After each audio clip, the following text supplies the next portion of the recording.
Oke teman-teman, balik lagi dengan saya Fikri Ridho. Seperti biasa saya akan mereaction soal sepak bola Indonesia dan juga tanggapan komentar dari netizen soal sepak bola tanah air. Seperti apa tanggapan mereka? Mari kita simak sama-sama. Let's go!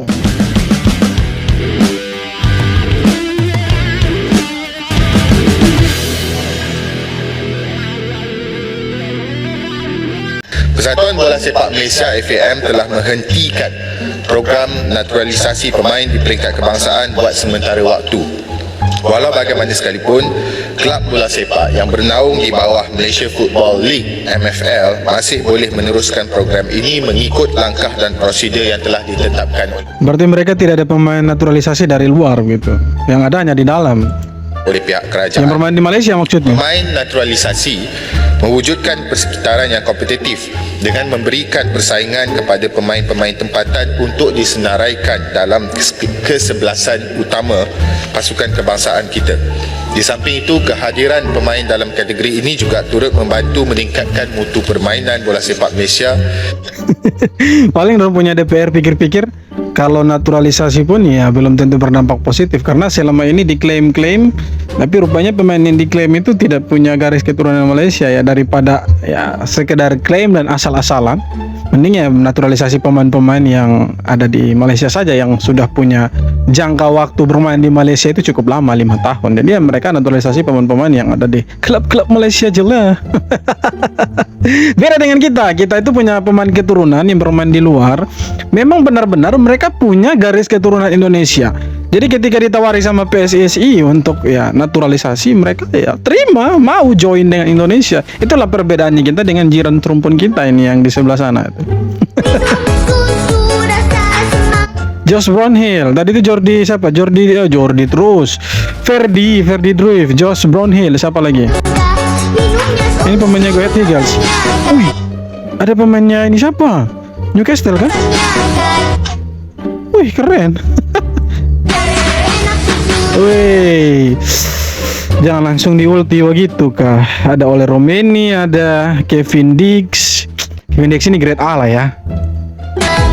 Silgate, Martin Paes.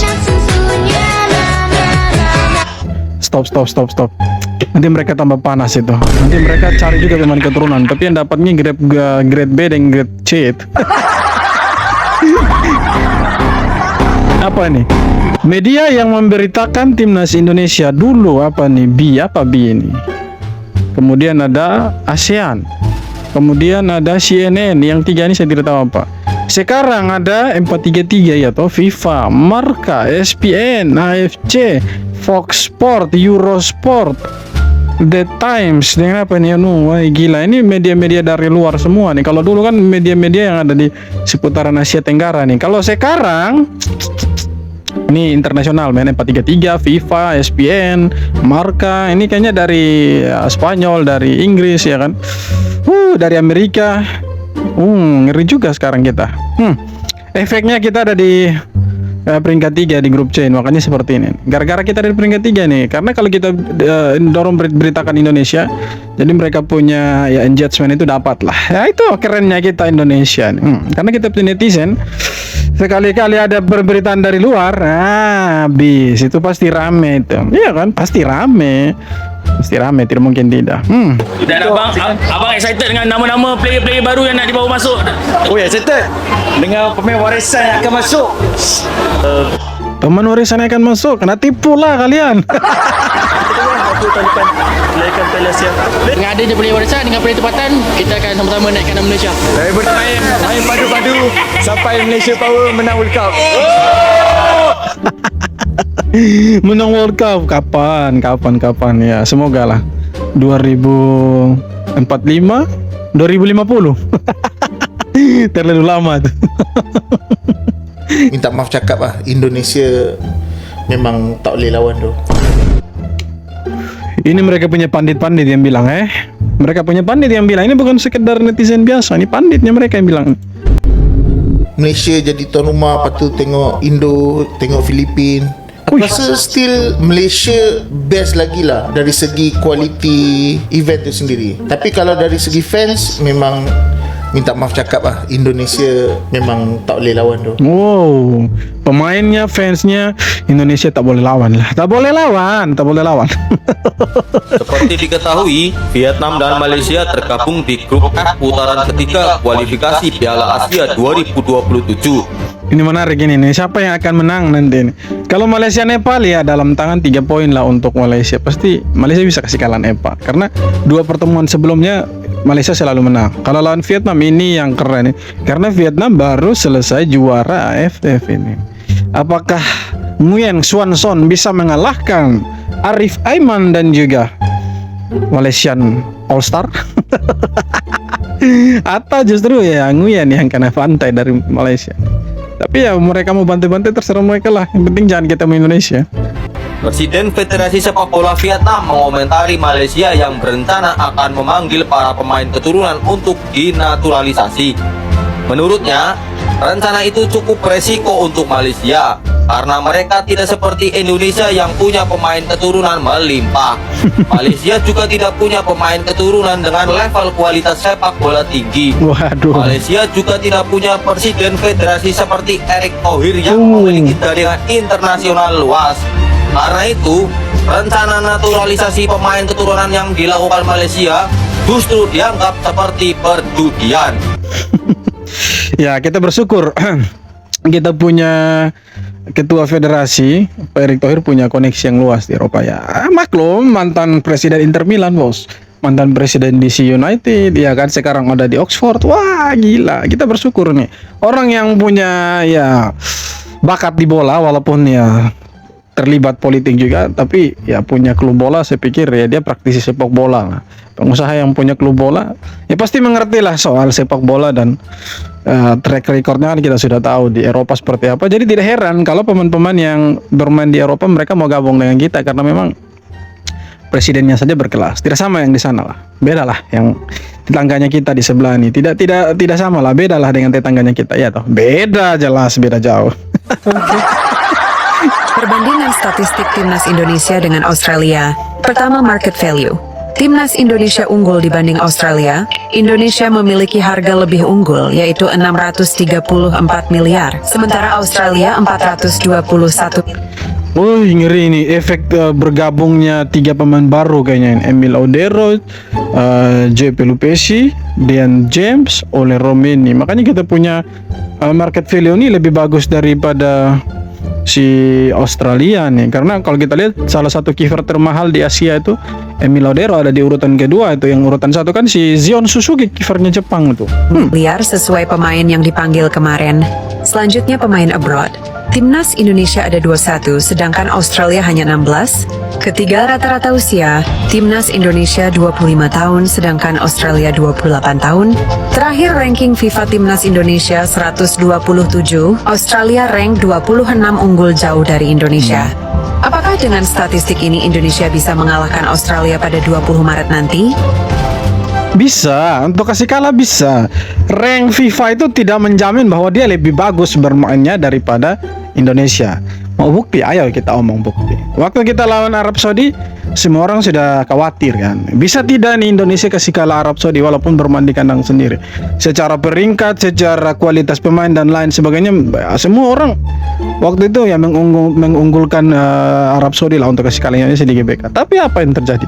Kita bisa membalikan keadaan. Faktanya kita yang menghabisi mereka, menewaskan mereka di GBK. Nah, kalau misalkan kita bermain dengan ya taktik yang sama, dengan ya tidak mau kalah seperti waktu lawan Arab Saudi di GBK beberapa bulan yang lalu, ya saya pikir tidak menutup kemungkinan dan tidak mustahil kita bisa kasih kalah Australia.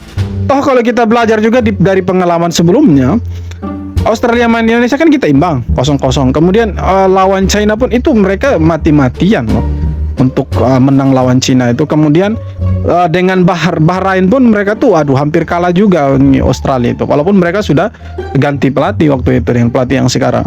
Jadi saya pikir tidak menutup kemungkinan kita bisa kasih kalah mereka, apalagi ada penambahan pemain baru. Ini bukan hanya penambahan pemain baru di timnas, tapi staf pelatihan ini semua kan di reshuffle semua, diganti semua.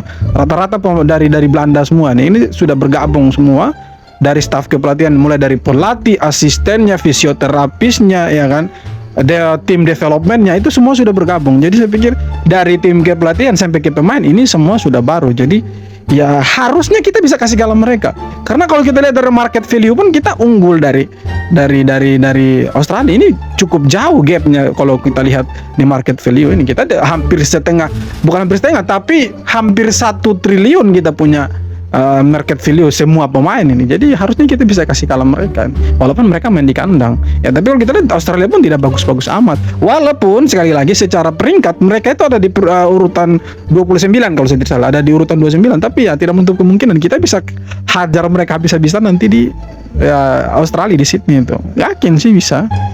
Berisikan orang-orang berpengalaman, inilah susunan lengkap staf pelatih timnas. Pelatih ada Patrick Kluivert dan 3 asistennya yaitu Danny Lanzat, Pasto dan Gerard Vandenberg. Pelatih kiper ada Sjoerd Wonderberg. Pelatih fisik ada Mas Jacoba dan Sophie Iom yang akan jadi asistennya. Untuk fisioterapis ada nama Mario Ehter yang pernah bertugas di AC Milan dan Inter Milan. Ada juga Chesley Tinhoever, seorang fisioterapis yang bekerja di pusat medis olahraga terkenal di Amsterdam. Untuk video analis ada Jordi Kruitenberg yang juga telah bekerja untuk beberapa klub Belanda. Serta terakhir 2 orang di tim developer yaitu Bram Verbruggen dan Regie Blinker, di mana keduanya punya pengalaman kuat dalam membangun tim dan sudah bekerja untuk klub-klub Belanda. Nah ini keren itu kan, kita punya susunan tim kepelatihan saja mewah seperti ini. Harusnya menang sih lawan Australia ini. Kalau sampai kalah ya yang jadi bahan maki-makian pasti ya PSSI dan staff-staffnya lah. Pasti itu Erick Thohir akan menanggung semua perjudian yang sudah dilakukan. Tapi kita jangan harap kalah lah, harap menang. Iya dong, harus menang timnasnya, harus itu. Keturunan Indonesia tapi udah dinaturalisasi. PSSI udah habis-habisan buat narik pemain keturunan, tapi nggak semua mau gabung timnas Indonesia. Ada yang masih ngarep main di Belanda, ada juga yang terjual mahal. Siapa aja mereka? Yang pertama, Pascal Struijk. Blacklist United ini udah masuk radar PSSI sejak 2020, tapi tetap kuku buat tunggu panggilan Oranje. Mau sampai kapan? Nah, ini kalau dirayut terus-terus sama PSSI pasti dia mau. Lihat Emil Odero, mati-matian mau bermain untuk Italia. Setelah tidak dapat tempat di Italia, ujung-ujung mau bermain untuk Indonesia. Pasti mau. Padahal persaingan di timnas Belanda ketat banget, tapi ya udahlah, orangnya aja kekeh. Lanjut, Ian Madsen. Bek kiri Aston Villa ini punya darah Indonesia dari kakek neneknya, tapi tetap belum ada tanda-tanda dia mau pilih Garuda. Apalagi dia udah beberapa kali dipanggil timnas Belanda, meskipun belum dapat menit main. Nah, yang terakhir. Nah dia ini kan belum dapat menit bermain si Ian Madsen. Harus Ian Madsen. Harusnya dia bisa main untuk timnas ini. Karena kemarin dia terakhir dipanggil sama Ronald Koeman itu, tapi tidak dikasih turun juga sama Ronald Koeman waktu itu kan. Jadi harusnya dia bisa bermain untuk timnas Indonesia. Tapi kalau kita lihat antara Pascal Struijk dan Ian Madsen, masih mendingan Ian Madsen masih dipanggil ke timnas Belanda walaupun belum dapat menit bermain. Ya tapi kemungkinan kalau misalkan dipanggil lagi, ya dia bisa dapat menit bermain. Karena Ian Madsen kemarin sempat cetak gol juga kan waktu lawan klub Brugge kemarin kan. Jadi harusnya ya kalau dia bisa main untuk Indonesia, wah kita punya market value pasti lebih gila dari yang sekarang. Itu bisa 1 triliun lebih nanti ditambah dengan Ian Madsen atau Pascal Struijk ya. Terakhir, Jadon Oosterwolde. Main di Fenerbahce, dia udah sempat dihubungi PSSI sejak 2020. Sampai sekarang masih PHP nih. Tapi ada kabar kalau PSSI kayaknya belum nyerah. Soalnya Alex Pastur kemarin sempat ada di Turki. Bisa jadi usaha buat bujuk Jadon lagi. Buat tahu tontonan bola lainnya, cek link di bio. Wih, Jadon Oosterwolde harusnya bisa. Apa sih yang tidak mungkin untuk PSSI, ya kan? Kevin Dix saja mau, ya kan? Yang paling sulit itu kan sebenarnya si kiper baru kita ini, Emil Odero. Tapi ujung-ujungnya tetap mau, bos. Siapa bilang tidak mau? Pasti mau. Karena kita punya tim scouting di PSSI itu gila. Karena selain kita punya tim scouting yang bagus di PSSI, pemain-pemain yang kita incar, memang mereka punya garis keturunan Indonesia. Sekali lagi ini disclaimer, mereka bukan tidak mengakui bahwa mereka bukan orang Indonesia. Mereka mengakui bahwa mereka punya garis keturunan Indonesia, tapi mereka belum mau bermain untuk Indonesia. Ya kan dengan berbagai alasan. Waktu itu kan si Emil Odero kan punya alasan tersendiri. Dia bilang dia masih mau bermain untuk Italia dan Indonesia belum level sekarang lah, belum ada di level sekarang, jadi dia tidak mau. Tapi ya seiring berjalannya waktu kita lihat Emil Odero mau bermain untuk timnas Indonesia. Akhirnya luluh juga kan. Walaupun dia punya bapak pernah bilang ya mimpi bermain di Indonesia, tapi ya akhirnya mau juga kan. Emil Odero mana untuk Indonesia, dan bisa jadi dia starter lawan Bahrain nanti, tergantung Patrick Kluivert ya. Bolehlah dia starter lawan Bahrain, tapi kalau untuk Australia janganlah, harus Martin Paes, harusnya begitu. Oke teman-teman, jadi itu dia beberapa video tanggapan komentar dari netizen Indonesia dan Malaysia soal sepak bola ini. Sekarang dibanding-bandingkan ya, antara Malaysia, Indonesia, mana yang lebih baik dari dua negara ini. Ya secara peringkat FIFA tidak bagus-bagus amat, tapi kalau kita lihat dari permainan, dari pemain-pemainnya ya sedikit unggul Indonesia, bukan sedikit sih, agak banyak semuanya ketimbang kita punya jiran serempannya. Jadi itulah kita punya hebat Indonesia, kita harus bangga dengan itu.